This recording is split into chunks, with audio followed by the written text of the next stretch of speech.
Welcome to The Explainer. Today, we're digging into Singapore's Global Trader Program.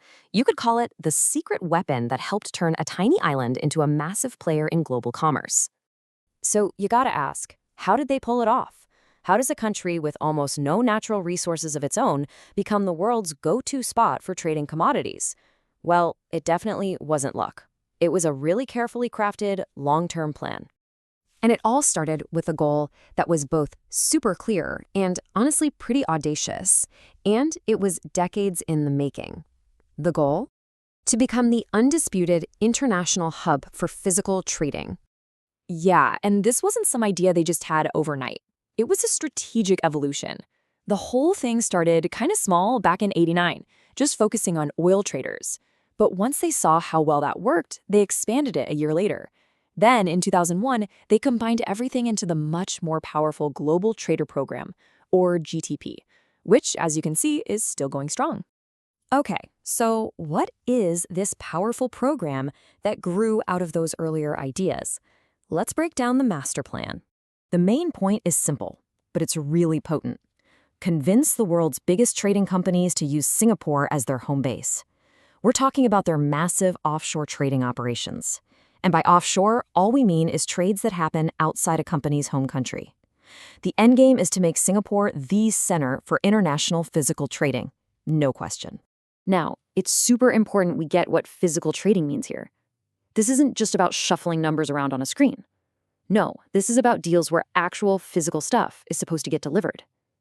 Think about the real-world movement of everything from coffee and rice to crude oil. And Singapore wants to be the place where all those deals get done. So who exactly gets to join this, let's call it an exclusive club? Well, it's not for just anybody. There's a pretty strict set of rules. You see, Singapore isn't just handing out freebies. They are looking for serious, established companies to basically partner with their economy. Yeah, you need a global network and a lot of business, but the key part is you have to promise to invest back into Singapore by spending money locally and hiring local talent. It's a two-way street for sure. So, let's say a company checks all those boxes and meets all the criteria. What's in it for them? What makes it all worth it? Well, it really boils down to one massive incentive. And this incentive hits a company right where it counts, the bottom line. The GTP gives them what's called a concessionary tax rate, which is just a fancy way of saying a super low tax rate on their income from certain trades. It makes Singapore an unbelievably attractive place to do business from a purely financial point of view. And check this out. The benefits are tiered. The idea is simple.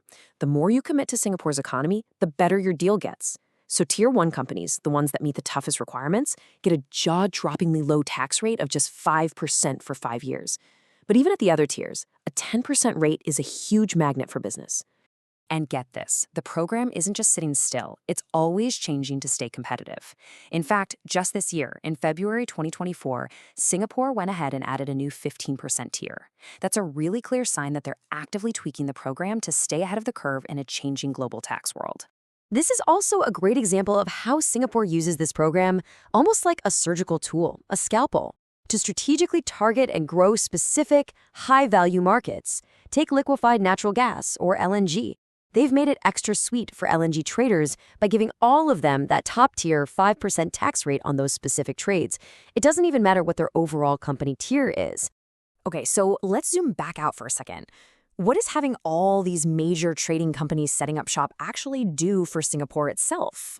This right here is where you see the real genius of the whole plan. It's not just about the tax money from the traders. It's about creating an entire economic ecosystem. These companies use local banks, they pay for transactions on derivatives markets, which are just, financial contracts based on a commodity's future price. They hire local law firms, they rent prime real estate, and they depend on Singapore's shipping. But most importantly, they create high-paying jobs. It's a massive economic ripple effect. When you get right down to it, that's probably the best way to think about it. The GTP is a powerful signal. It's Singapore literally rolling out a VIP red carpet and saying, hey, we are dead serious about being the global center for trade, and we have built the absolute perfect environment to help you succeed. And that leaves us with the big question for the future. With all this talk about global minimum taxes, can a smart incentive like the GTP actually keep Singapore ahead of the game? Singapore is clearly betting that it can. And really understanding this program is key to seeing where the future of global trade is going.